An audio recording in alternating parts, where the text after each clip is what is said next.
All right, so now we're going to carry on with chapter 5. So we are now up to 5.7.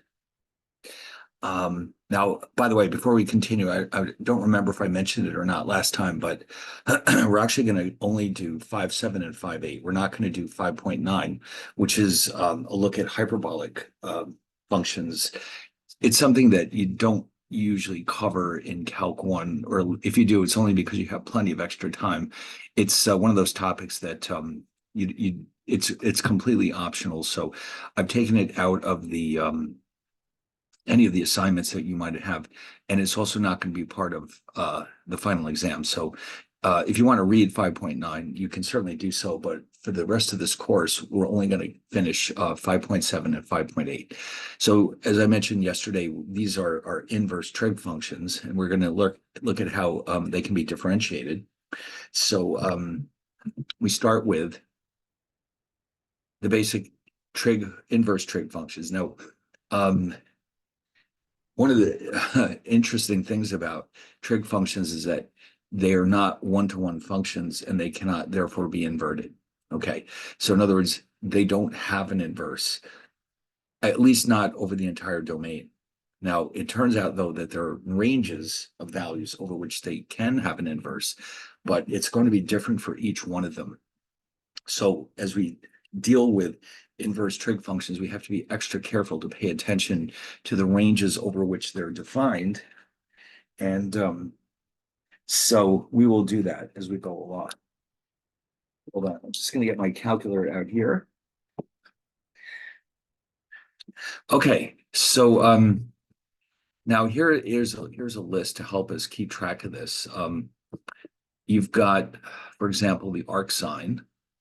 If the sine of y is x, as long as x doesn't stray outside the range -1 to +1, and y will therefore not stray outside of the range from -π/2 to +π/2. So you can see all of them have similar restrictions. So we'll keep an eye on that every time we apply one of these functions. All right. So for example, the inverse secant function. It is defined by restricting the domain of the secant function to the intervals from 0 to π/2 and from π/2 to pi, not including π/2.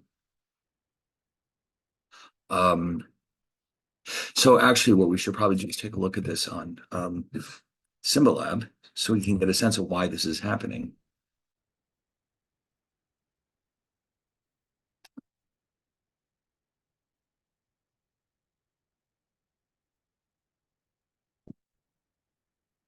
So it's the inverse secant.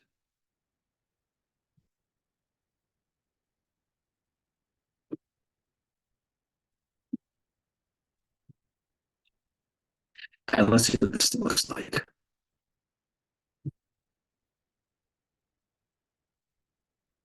Well, that's pretty interesting. Yeah, that's wild. So in other words, it does not include, let's see, from 0 to π/2 and π/2 up to pi. Well, I don't know. It's kind of hard to tell by looking at this graph, but the thing is, the behavior of these inverse trig functions is very strange. So, like I said, we'll have to consider each one separately. So here's some graphs to help us with this. Let's just copy these into a Word document so we can see them better.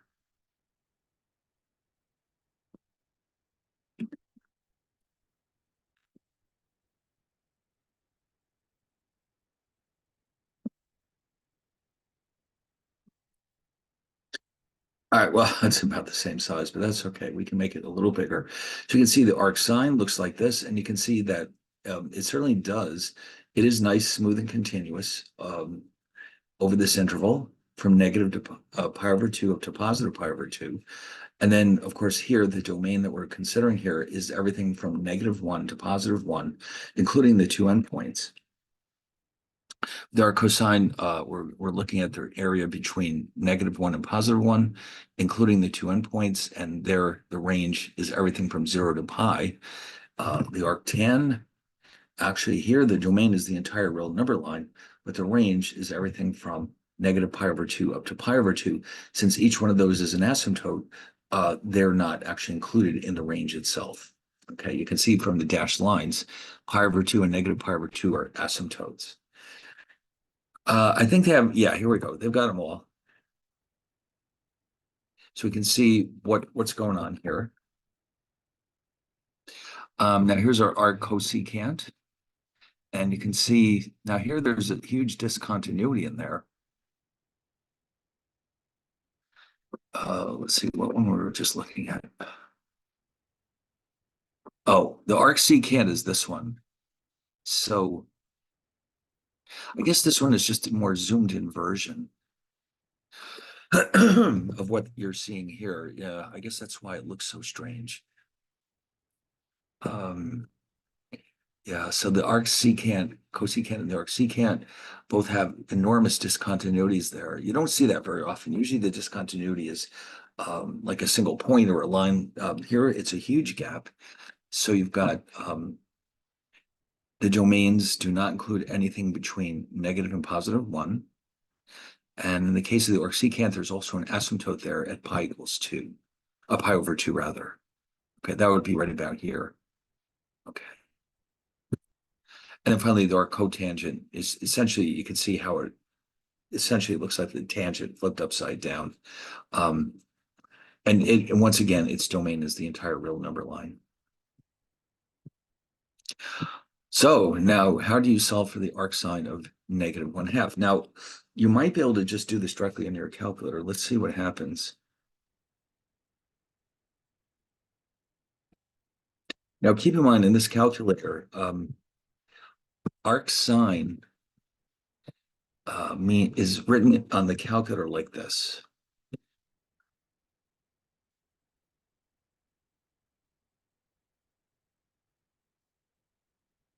So the arcsine of negative 1/2.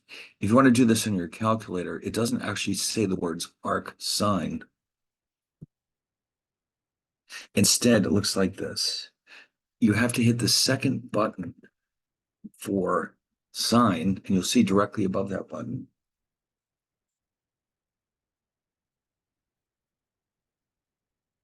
This is the other way you can write arcsine, okay? Sine negative 1, arcsine, it means the same thing. So then you hit that, and then you hit negative 0.5, enter, and let's see what it comes up with. I've got negative 0.5, 3, 2, no, sorry, it's 5, 2,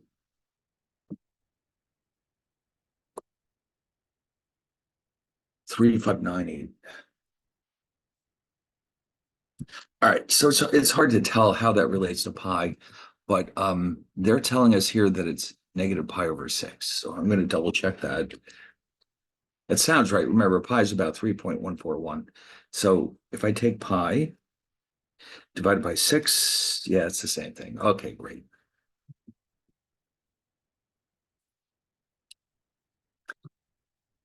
Okay, our cosine 0. Let's try that one.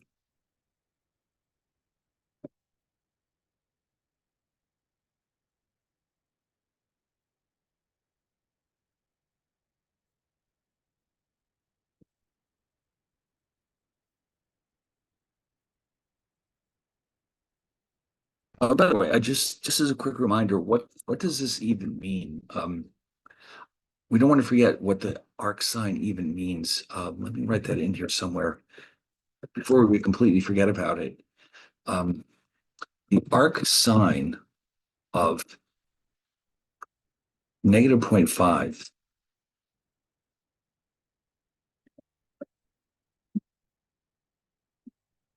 is the angle whose sine is negative 0.5. That's what it's asking. In other words, find the angle whose sine is negative 1/2. Okay, so if I go back to my calculator and type sine negative pi over 6, it comes back with negative a half. Okay, so in other words, the statement that arc sine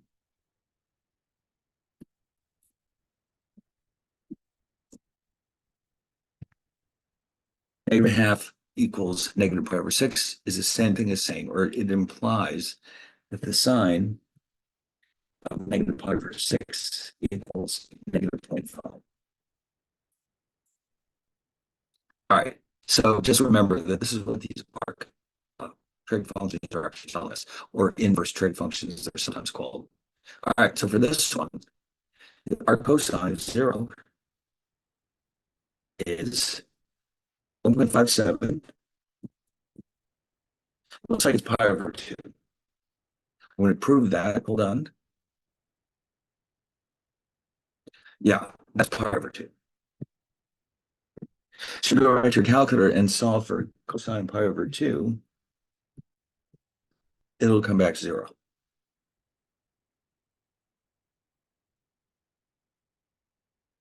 Yeah, it's 0. One implies the other. Okay.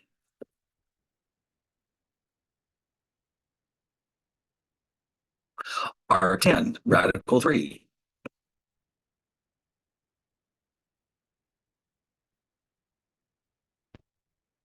So once again, you type is the second of the tangent button. Actually, you got to hit, I just realized I left that part out.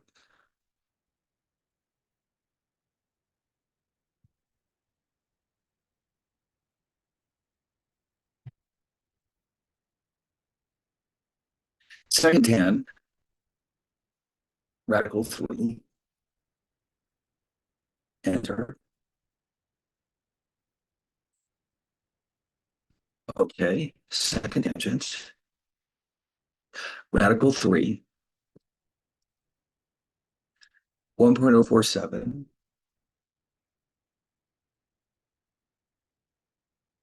Wow. I'm not sure how that relates to pi. Let's see. Oh, really? Pi over 3, huh? That surprised me a little. All right, I guess it makes sense. I'm going to double check that real fast. Well, what do you know? It's pi over 3, which means, of course, that the tangent of pi over 3 equals radical 3. Let's double check that on the calculator. Yeah. Uh, that's right. It comes back 1.73, but that is radical 3. Okay, very good. Are there any more? Let's see. Arcsine point 3. Yeah, all right. Well, we can double check this with our calculator. Now, of course, here they're reminding us that functions and their inverses have the following relationship with each other. In fact, we've already done this.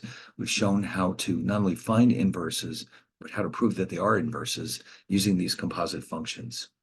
So that would indicate, for example, that the sine of arc sine of x is x, and the arc sine of sine of x also equals x because they're inverses of each other.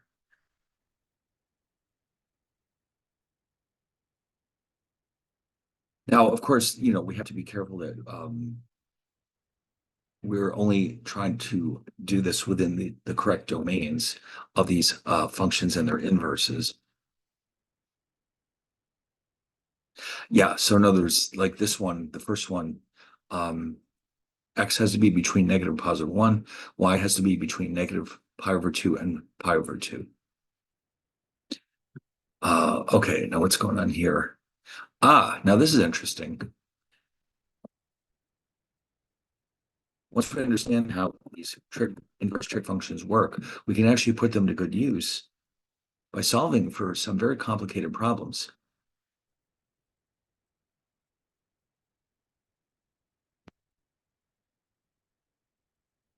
So I can now, of course, take the tangent of both sides.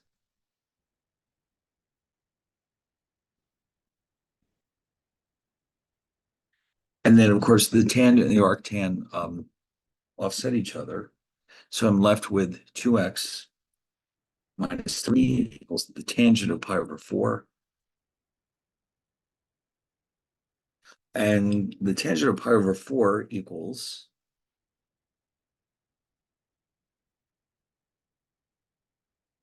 1. What do you know? So 2x minus 3 equals 1. 2x equals 4. X equals 2.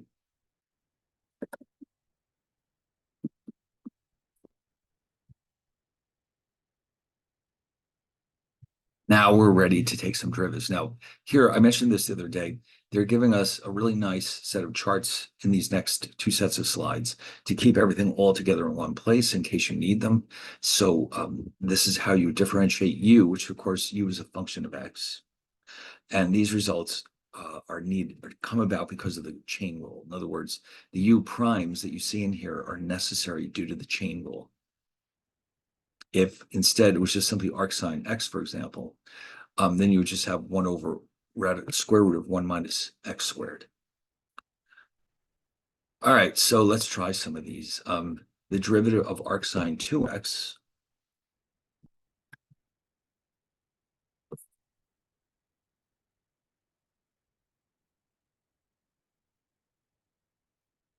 so in this case, u is 2x, du x is 2, du is, actually, we don't need it. We can leave it like this. And based on the way the formulas are written, in this section, at least, they're using u prime anyway. Okay, so if we go back to the table, that means we're going to have u prime over radical 1 minus u squared, which is 2 over radical 1 minus 2x squared, which leaves us ultimately with 2 over radical 1 minus 4x squared. So it's not that bad. I mean, of course, you have to do it correctly, but it doesn't look terribly complicated. Arctan 3x.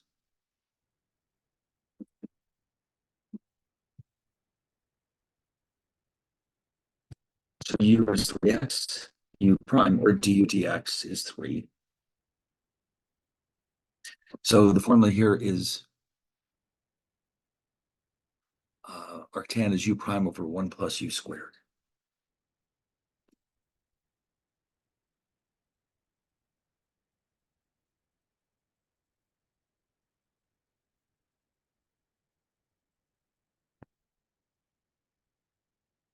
Three over 1 plus 9x. Nice. Okay, now this next one looks like it's a bit more of a challenge.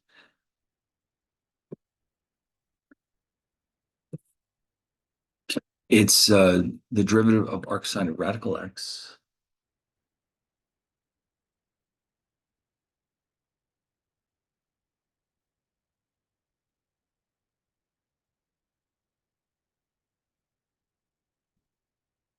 Of course, remember that square root of x is x to the 1/2 power. So based on the power rule, the derivative must be 1/2 x to the minus 1/2 power. So we're going to have, going back here to our chart, u prime over radical 1 minus u squared. Okay.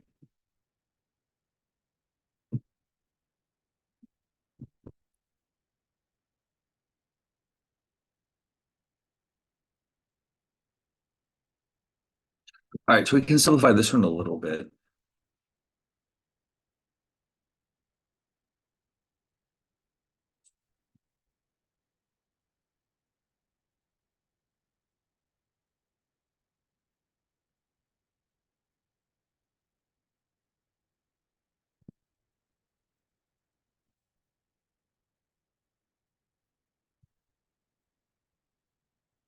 Yeah, well, all right, there's a lot of, okay, that's how they chose to do it. Okay. There's a lot of potential for simplification here, although, of course, every one of these expressions is correct.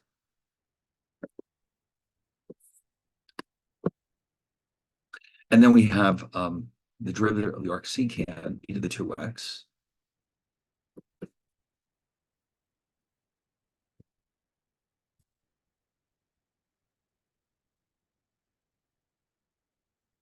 And the formula for that one is, oh, whoops. Oh, wait, did I copy that wrong? Yes, I did. It's e to the 2x. Sorry.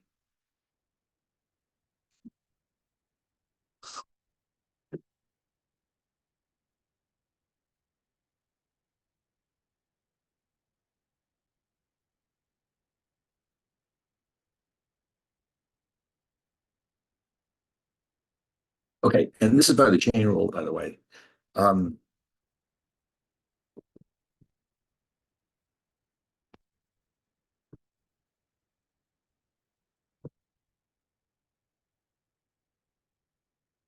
okay. Just a quick reminder. All right. Anyway, so when you differentiate the arcsecant, you get u prime over absolute u radical u squared minus.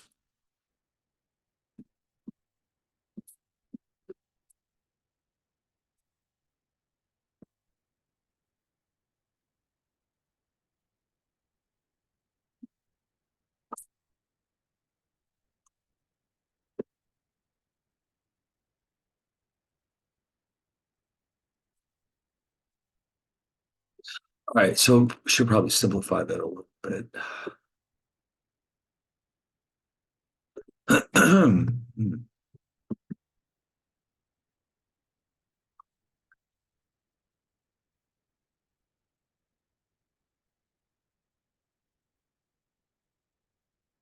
Okay. So that leaves us with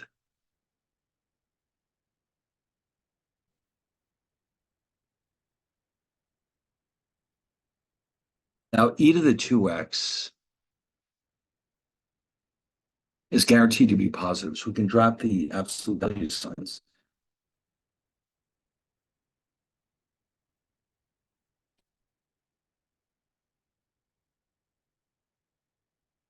Drop out,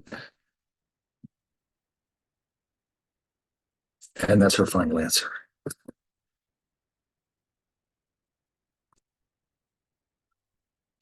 All right. Yes, and they mention it right here. The absolute value sign is not needed because e to the 2x is guaranteed to be positive. Oh, what's going on here? Let's see.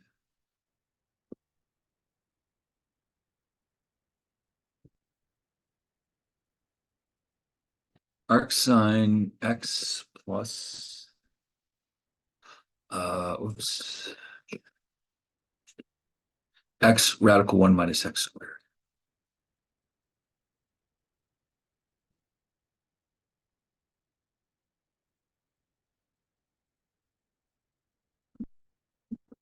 All right. Well, the now as far as the arc sine goes, that means u is x and d, or u prime rather, is just simply 1.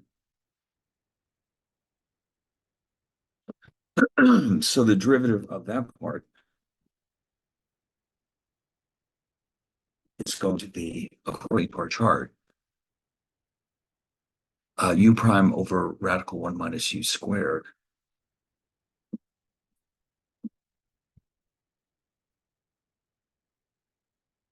Okay.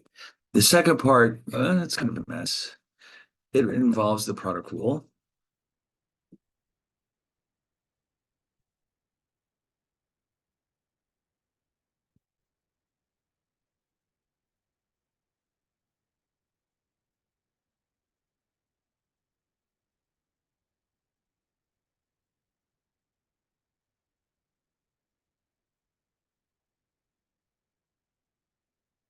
All right, so let's consolidate all of this. So the ultimate final answer is,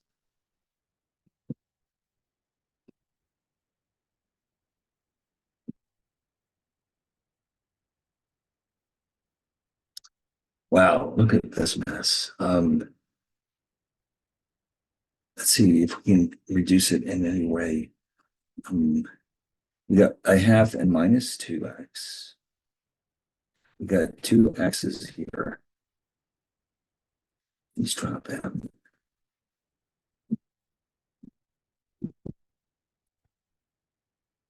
Still had this term here.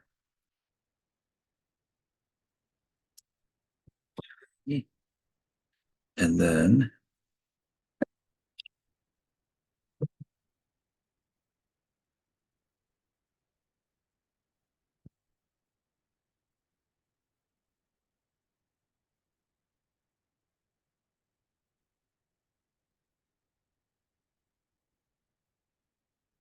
oh, it probably could be simplified a little more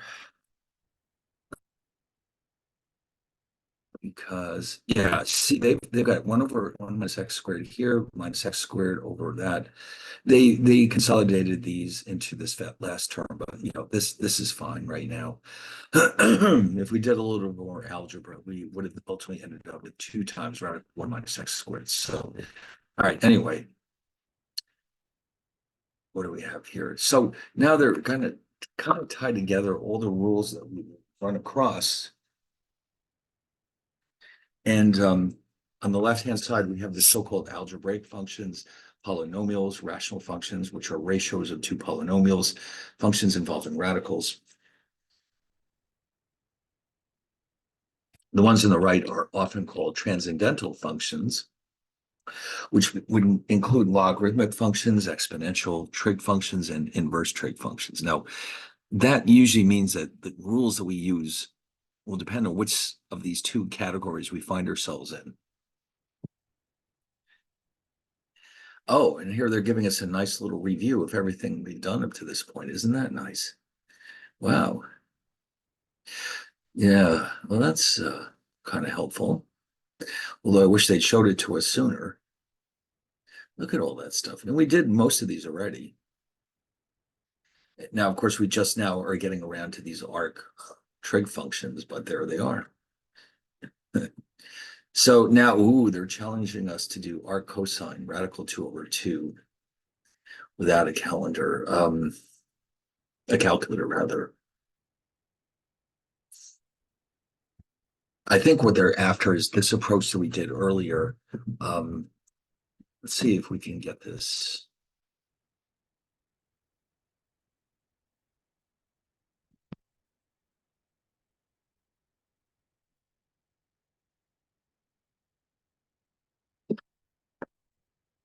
So they're saying the arc cosine, radical 2 over 2.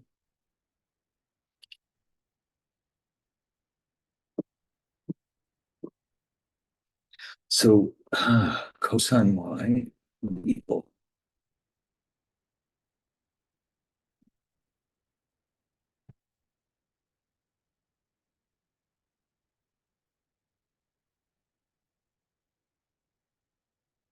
Let's see. Oh, that didn't help. Right back where we started from. Um, so let's see. I think what they're after is this. Then, if that wasn't what we were supposed to do, um,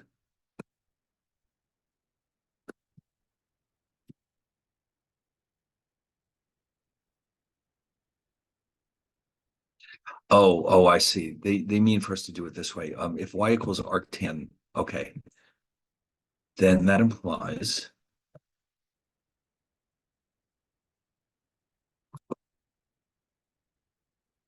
that is what we have. Cosine y equals radical 2 over 2. And then, so far we are doing it right. You notice how here they just say in the interval minus pi over 2 to pi over 2, the correct value is y over 3. Well, they didn't tell us how to do that, did they? I guess what they meant for us to do is look at a graph.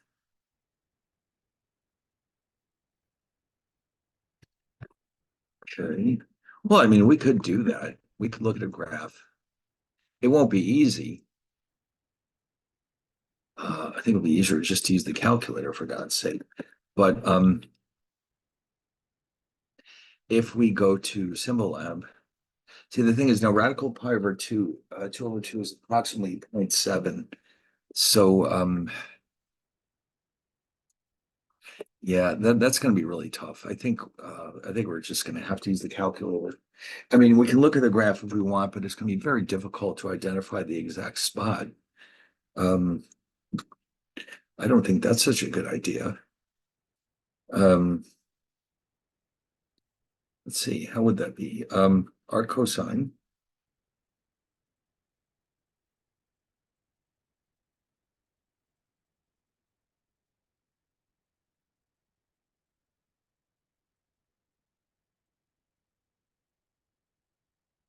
Point 0.78.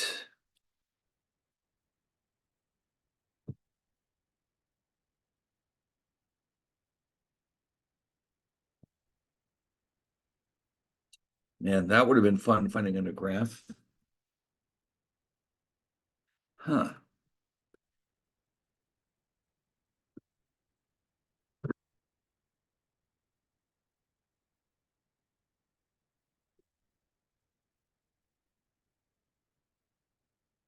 Okay, well, it's one of these functions of pi. That's not pi over 4, is it? No, let me try that again. Arc cos. Okay, I obviously did something wrong. Hold on a second. Arc cosine radical 2 over 2.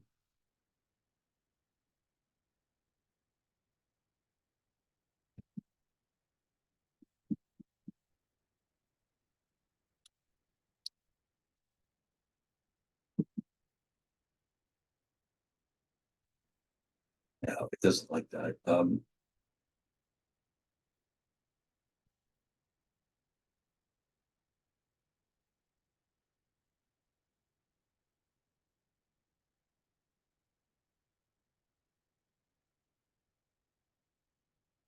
No, it came up with the same thing.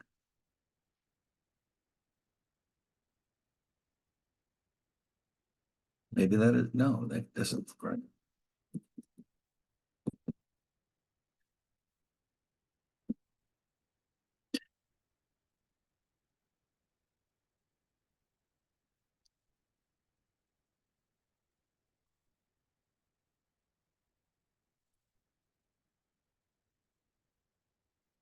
Oh, well, believe it or not, that is pi over 4.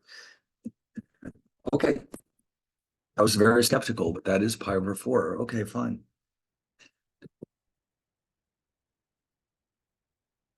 One is a derivative. It just didn't look right. Yeah, okay, great.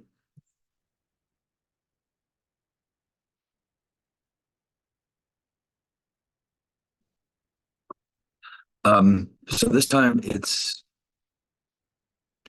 13 arc sine x minus 1.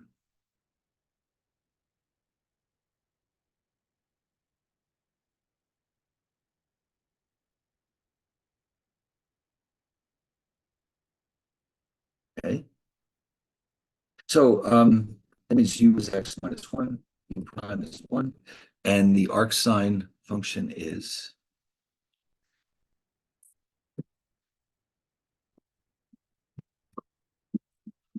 let's go back and look at it.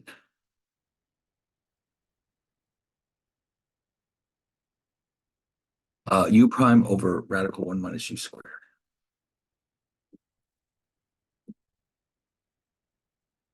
1 over radical 1 minus x minus 1 squared. Okay.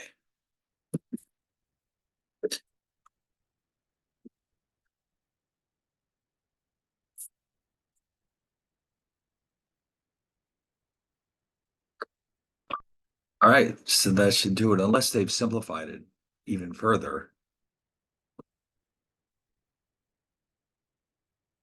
Yes, they have. All right. Well, let's see what they've done. All right. Um,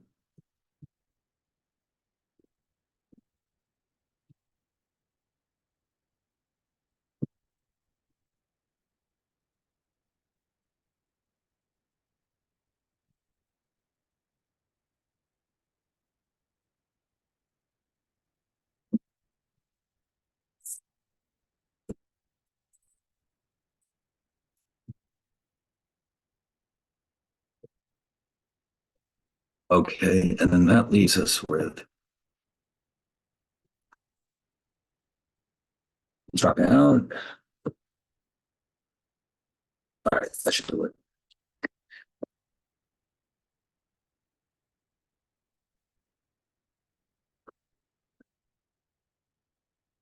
Yeah, that's it. They just wrote it they wrote it backwards from me. In other words, they got it as 2x minus x squared. Okay, it's definitely B. All right, good. So that's 5.7 rather. 5.8 is now, of course, if we're differentiating inverse trig functions, we have to be able to integrate them as well. Although I think we may have already done some of these. Um, so what they're basically doing is going back to that chart and reversing them basically. So arc sine, remember, go back here and look at the derivative of the arc sine.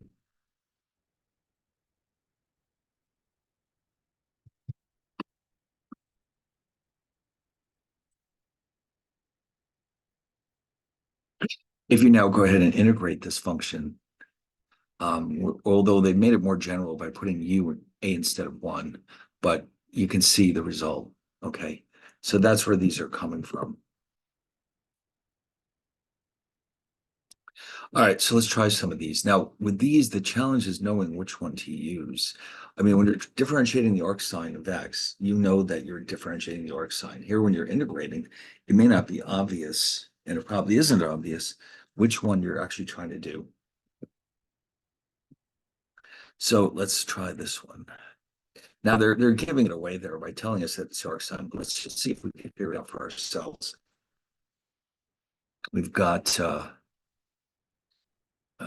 dx over radical 4 minus x squared.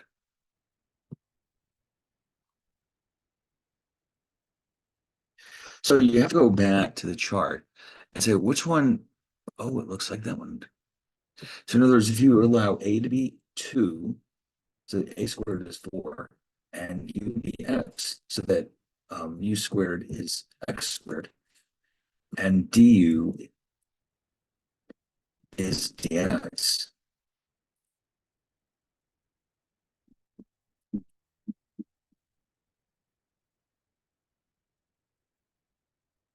That means it's this one. Okay. And that means it's arc sine u over a. Let's see how quickly we replace those with their actual values.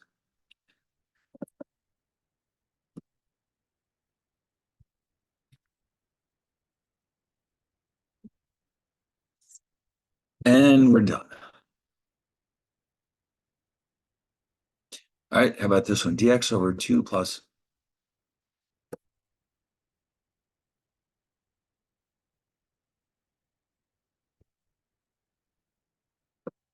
9x squared. Now here they're trying to trick us a little bit. It looks like this is in the form of 8 dx over a squared plus u squared. That would be the second one. And you might say, well, that doesn't look right. Well, yeah, it does and it doesn't, because as long as you let a be radical 2, so that a squared is 2, and then u could be 3x, so that u squared is 9x squared.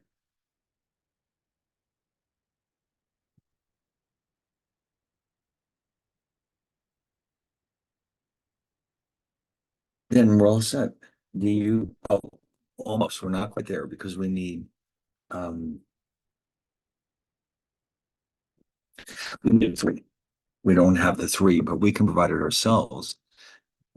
So we have to rewrite this as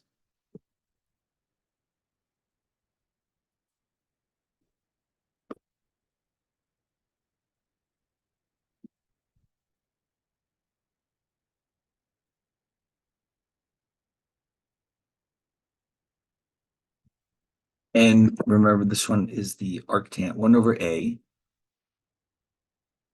arctan u over a plus c. Okay, so that brings us to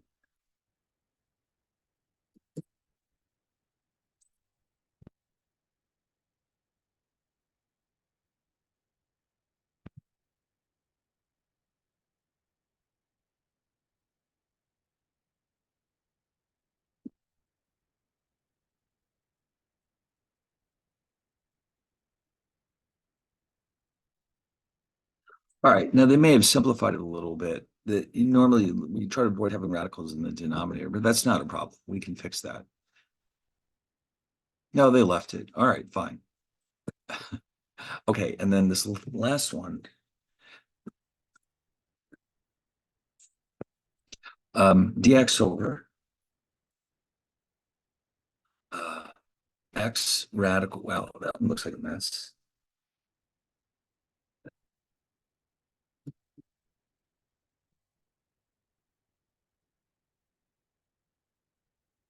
4x squared minus 9.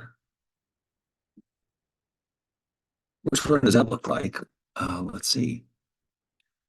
Aha, it looks like this one.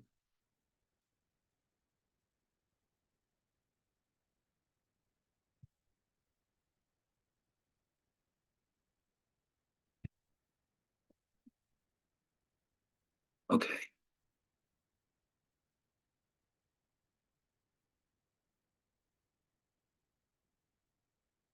So with the understanding that u is x, is x, um, and a would be 3, so that a squared is not. Oh, and of course u squared is x squared.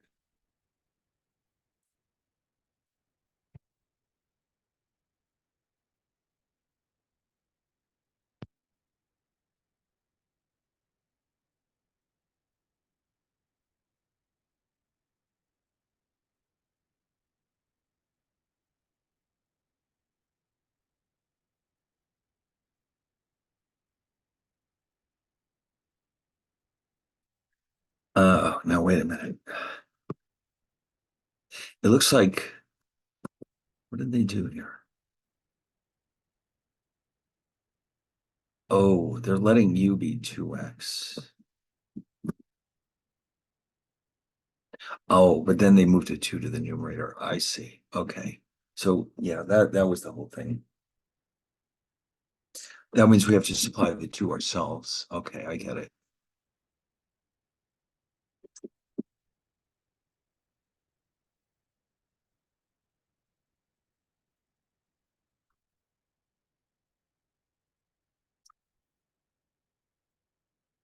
So that means what we have to do here first is this.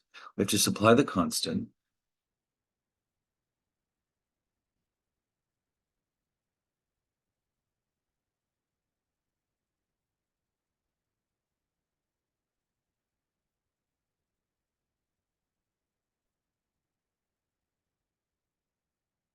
So in other words, if you need to see what's happening here, there's a 2 now in the numerator and 1 in the denominator, which of course cancel each other out. So we now finally have du over u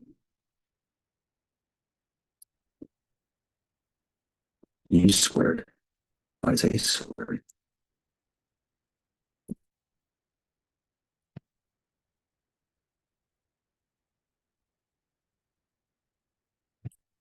And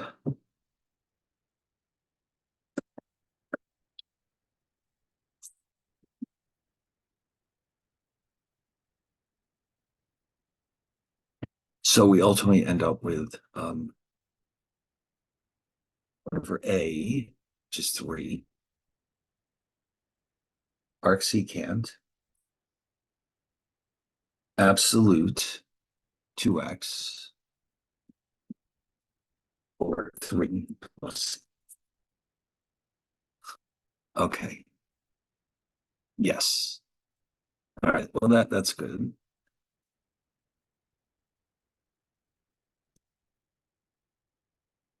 Um, Now this one looks tricky, but now they're helping us out by telling us this is not an inverse trig function.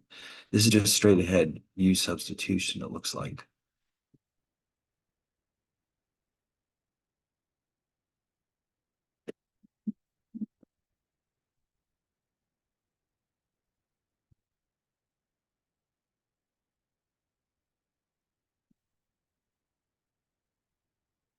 Yeah, except for one thing, we don't have what we need. So what did they do here?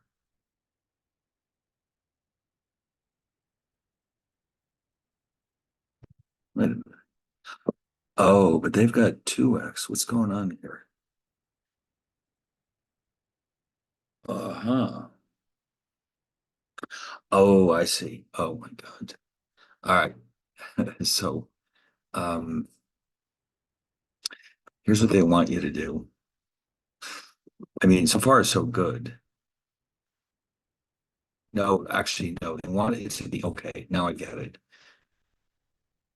It's they want you to let u be e to the x.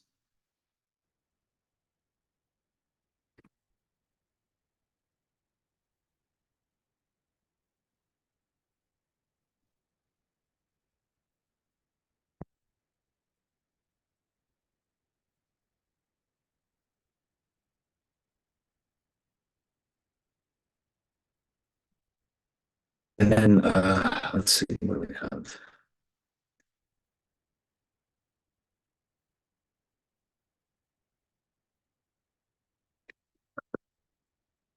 Then what do they do?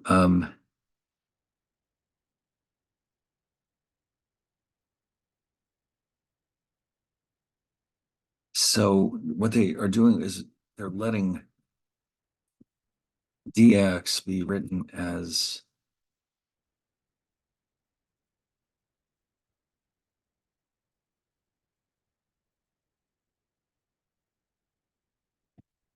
let's see. Now e to the this one's really bizarre. Well then you've got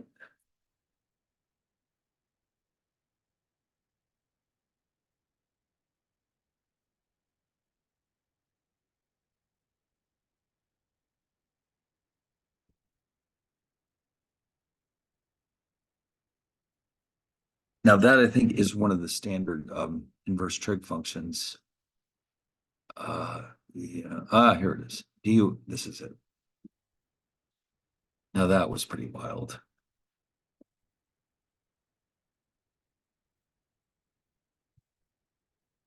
So that just means that A is one in this case. So we're going to end up with 1 over 1 arcsecant. And remember, we substituted u equals e to the x. And for 1 plus c.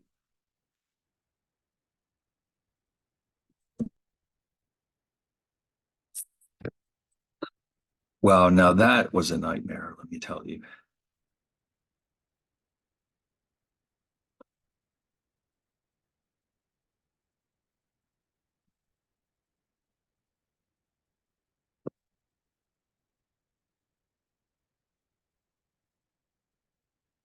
Yeah, and you can drop the absolute value sign because e to the x um, is positive.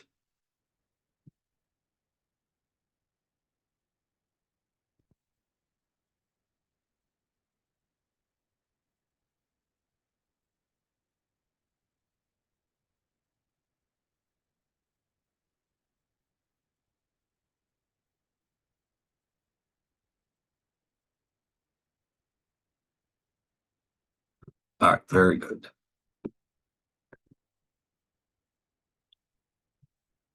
Now they're going to remind us how this completing the square technique works. This only works with quadratic expressions, by the way. Um, so first, though, I actually have to pause the recording for a second and go take care of something. Hold on 1 second.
All right, so now we're going to complete the square. So what you're basically doing is you're taking the coordinate, actually, sorry, the x coefficient in a quadratic expression, which is normally written, as you remember, as let's see.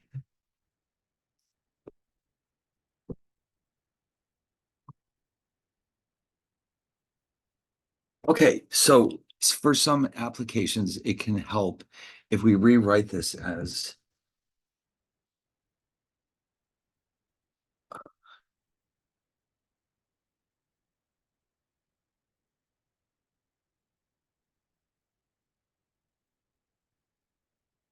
it depends on what we're trying to accomplish, but you might not think so.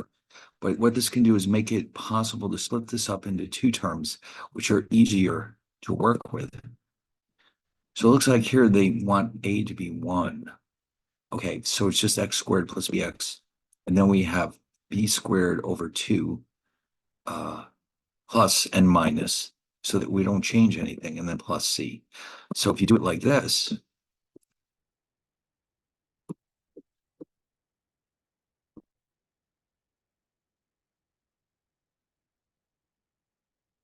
then what you actually have here can be rewritten in a simpler form as x plus b over 2 squared minus b over 2 squared plus c. So this technique is called completing the square.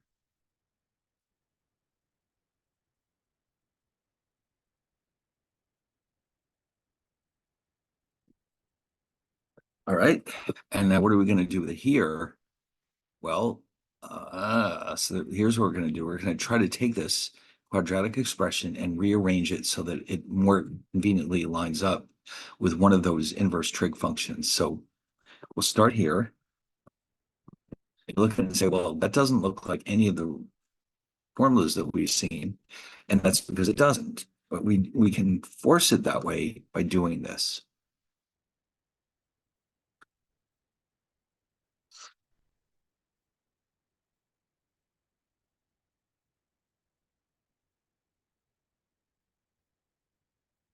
So that means b over 2 squared. Wait a minute.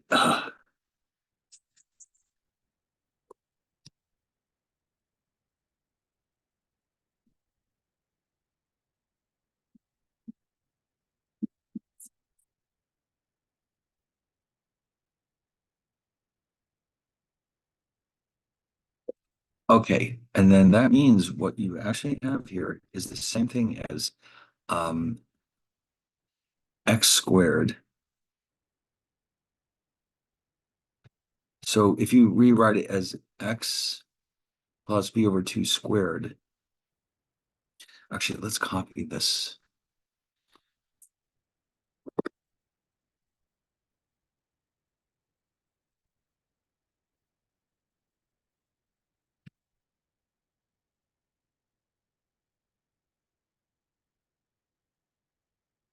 Remember, b is, in this case, -4. -4 over 2 is -2.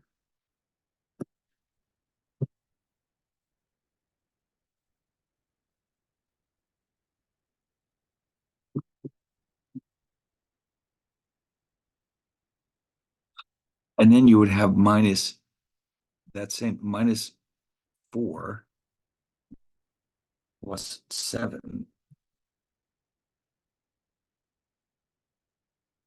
Okay, so it becomes x minus 2 squared plus 3. And now we're going to treat this as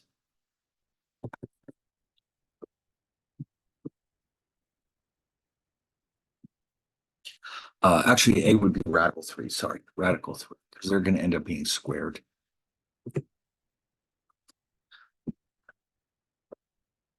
So now which rule is this?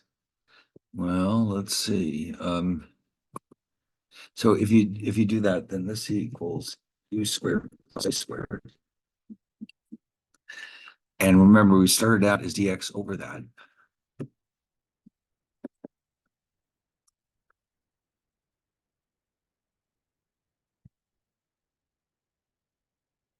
Oh, and then this implies, by the way, that du is dx. So we end up with this.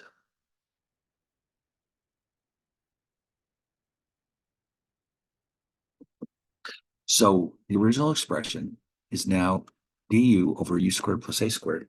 And then if we look at the chart, we should be able to find this one.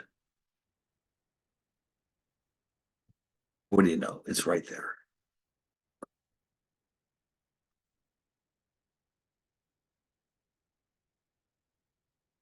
All right, so that means we have 1 over radical 3 arctan u over radical 3. Let's see. Whoa, that was a tough one. But you can see, sometimes, if that's the only option you have, you might say, well, wow, if this is only a perfect square, but no, it's a very helpful technique. Now here, again, just like before, they're going to help us with a list of rules that many of these we've already worked on.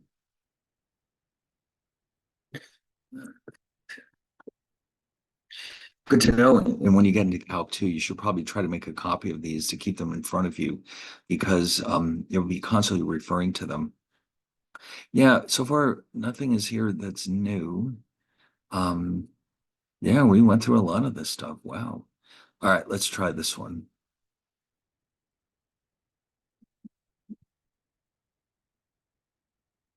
Oh, well, they kind of gave it away. They told us to use RC What do you know? All right. If assuming that U is X, A is 4, or 2 rather,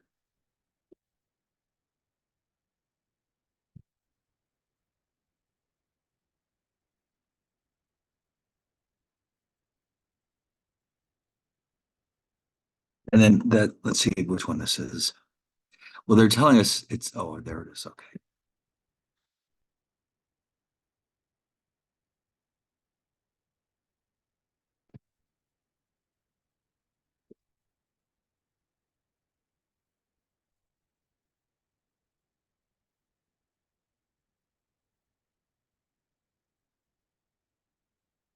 There we go. 1/2 arc secant X over 2 plus 8. Beautiful. Oh, now how about this one? Looks like this one might be U substitution.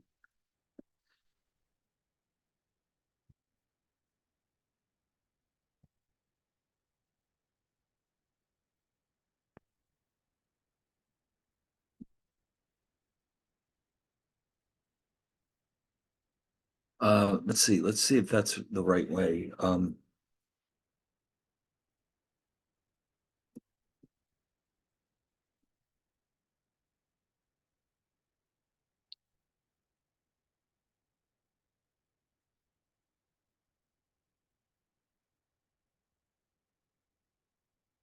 If A is 2,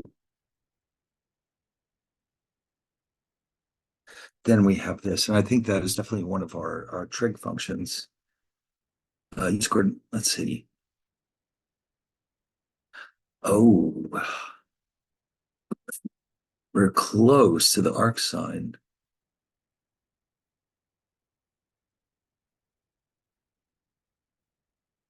No, that's not what they wanted us to do.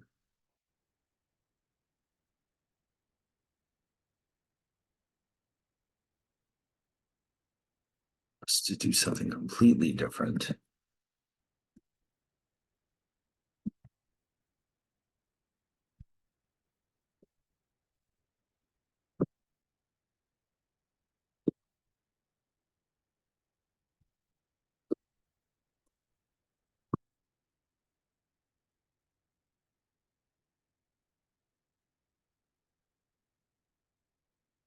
It looks like they wanted us to do this.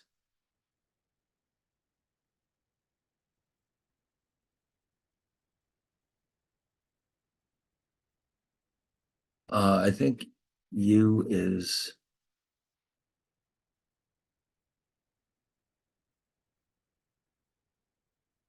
x squared minus 4.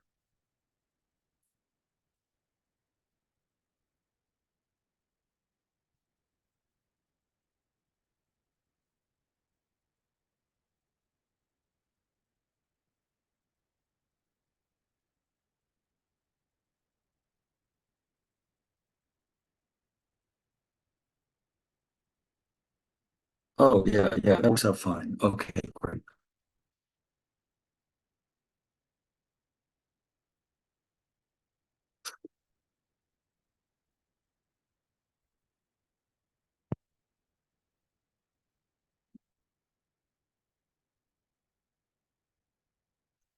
Okay, and so we end up with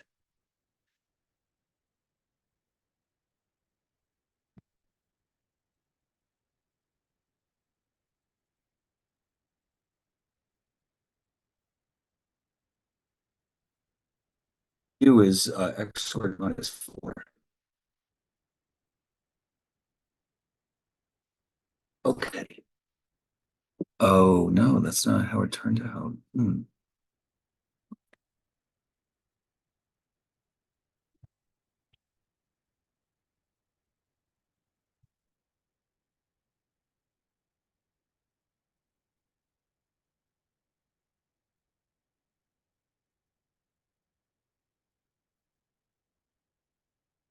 Oh, I know where I goofed it up. No, no wonder. This should have been 1.5 right here. It was so stupid. All right. It's so easy to make silly mistakes with this stuff. All right, that helps. That makes a big difference.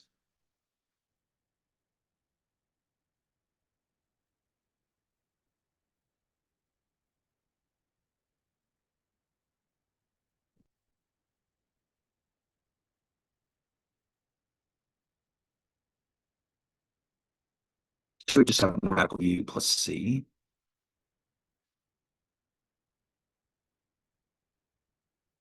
or radical x squared minus 4 plus C?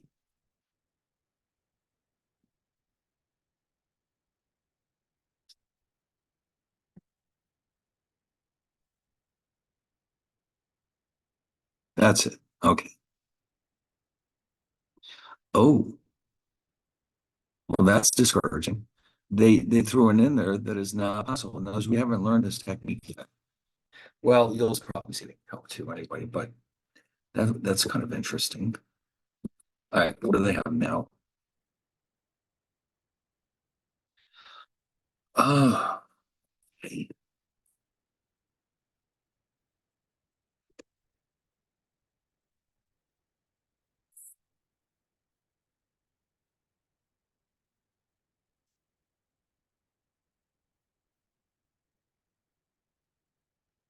So they're going to have us rewrite it.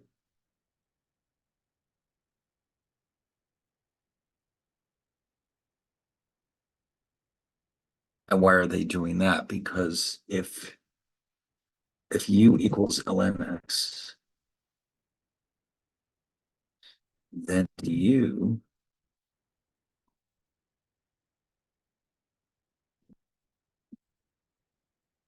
yeah, that's what they're after. Okay. So you're going to have du over u, which is kind of funny because u is itself a log of x. You ultimately end up with the log of x. How do you like that?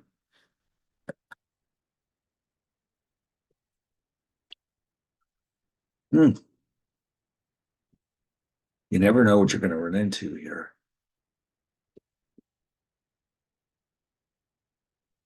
Let me just quickly sneak that in here. I hate it when there's no page numbers.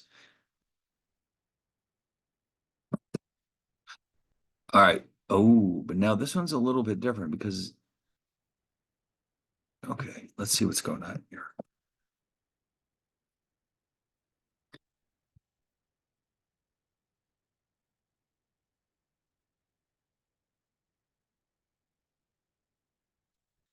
I think what they want us to do is this.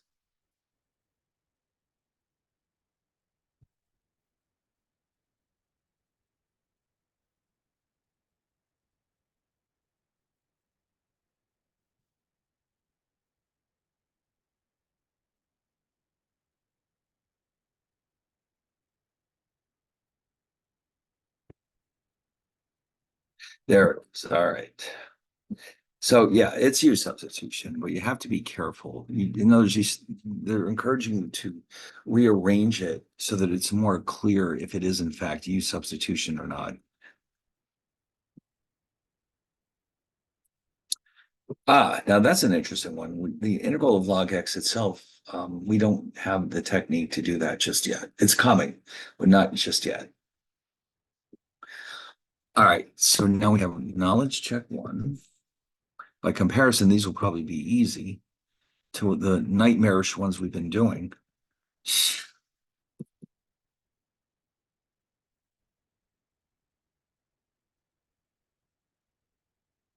1 over 9 minus 16x squared.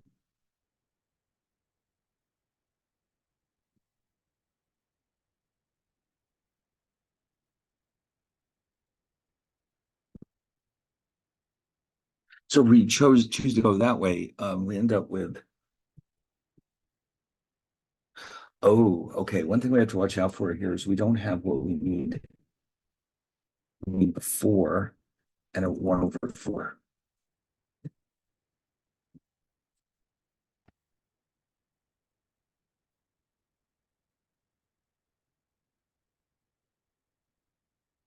All right, so let's see which one of these this is. Du over a squared, square root of a squared minus u squared.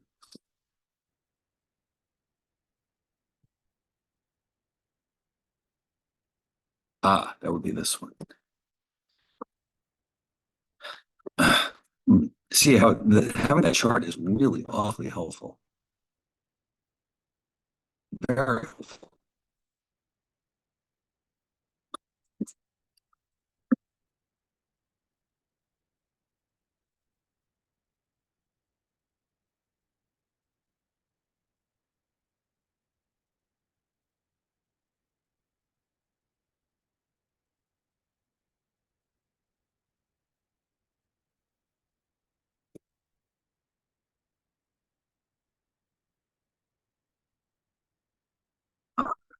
What's going on here? My computer is kind of freaking out here.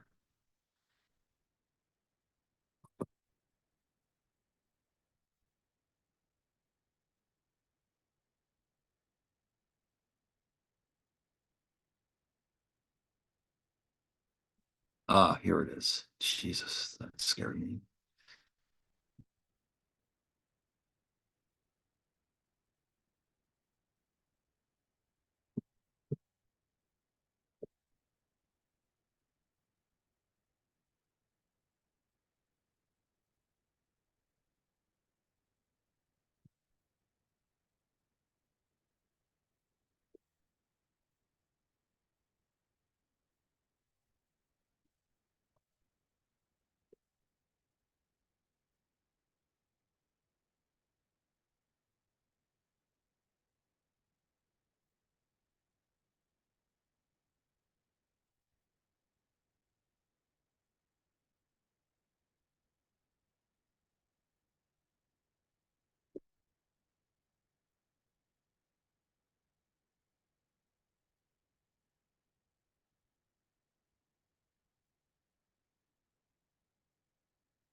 Well, all right then.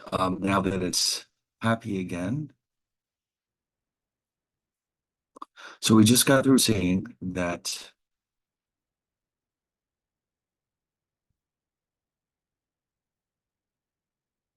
yeah, this is what I was after.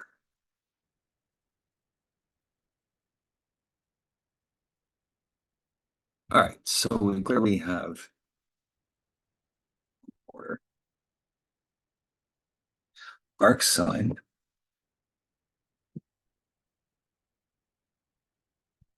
u over a plus c and U is 4x,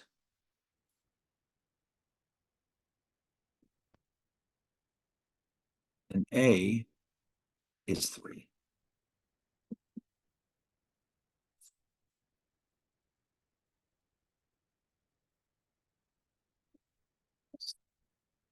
All right. Anyway, what's next? Oh, so we have to figure out which one that is.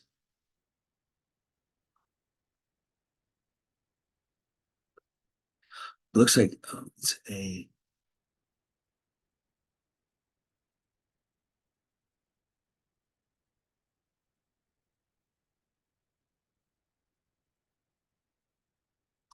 1/4 arcsine. Yeah, it's A.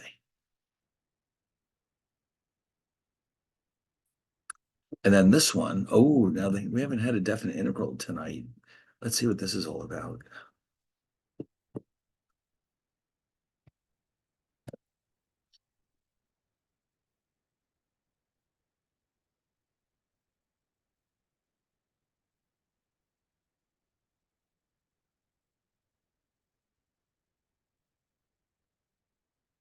So I'm assuming that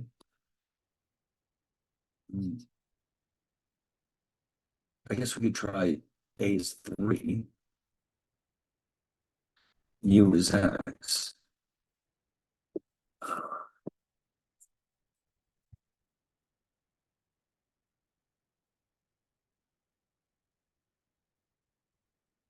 That could be. I mean, it would just mean that 12 looks strange, but it just means that you'd have 12 times.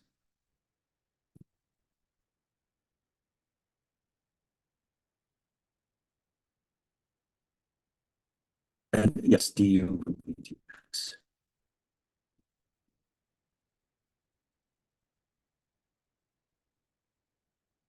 I think we just saw that one.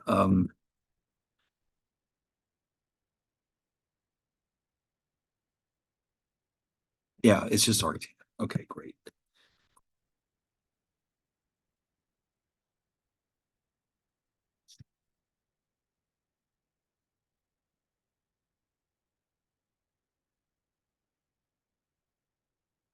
So again, A is 3 arctan.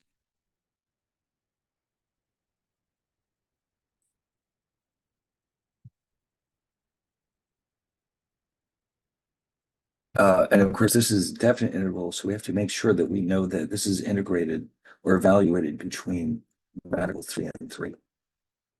Okay. So the 12 obviously multiplied by 1/3 is 4 arctan.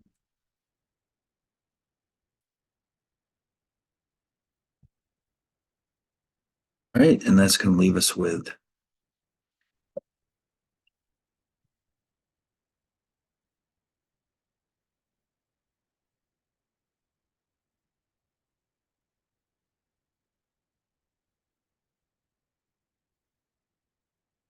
all right. So I'll go to the calculator here.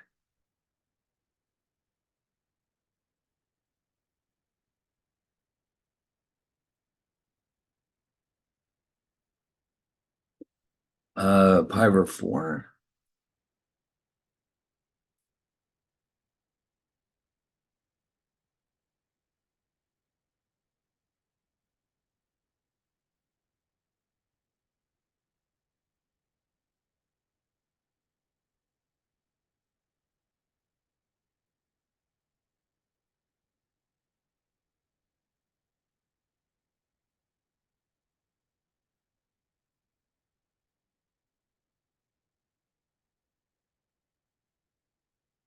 Pi over 6.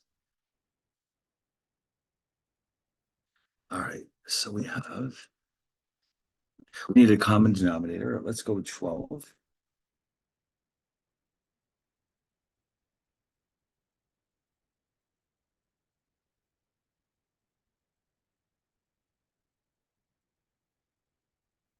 Pi over 3.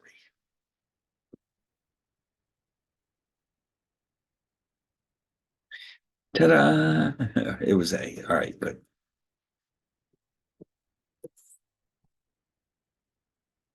now, that was it for 5.7 and 5.8. Now, I did mention that we're not going to do 5.9 hyperbolic functions.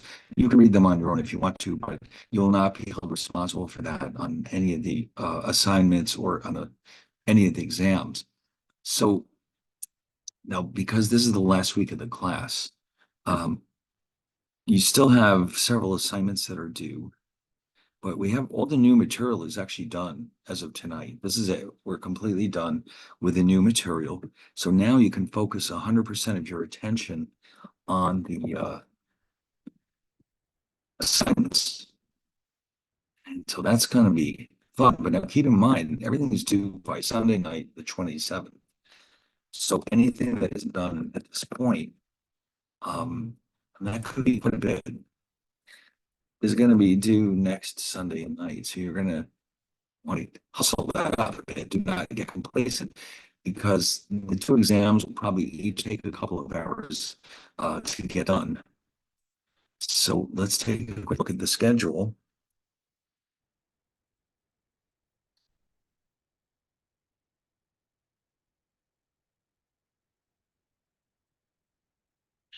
Here we go. So today is the 20th. So presumably you've already finished all these chapter 5 questions. In the midterm too, which is based, if I remember correctly, on 1, 2, and 3 only, because 4 and 5 is the final exam. And then for next week, you need these last two. And I think the final, yeah, it's sitting here. This is just based on 4 and 5. So we're done with all the new material. And so we won't have any more videos, but of course you can make arrangements for online Zoom sessions if you want. And you can always send me email questions or send them through the system up here. This is how I see them. And but just keep in mind the class officially ends a week from tonight at midnight. So, and then I've got like a 3-day window to get the grades done. If you really think you might have a problem, like you're on vacation or if there's some other serious issue, it's still possible to request an incomplete. But if you're going to do that, make sure I know about it as soon as possible because the school has to approve it. And then that would buy you a few extra weeks to finish the work, but it has to be for something serious. Okay. Don't just say, well, I got behind a little. No, they won't approve of that. But if you say, I've been on vacation for 2 weeks, or, my house hasn't had electricity or something like that. So, but try to get everything done in time. And so be aware that, this is it. We're done with the new material. Just focus your attention on these assignments, and then we'll be done next Sunday night. All right. So now I hope that this was a good experience for you.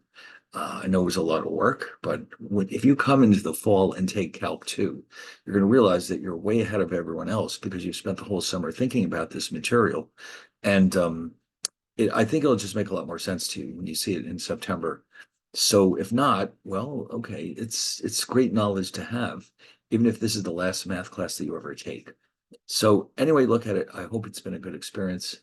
And who knows, maybe I'll see you next summer for Calc 2. All right, so good night.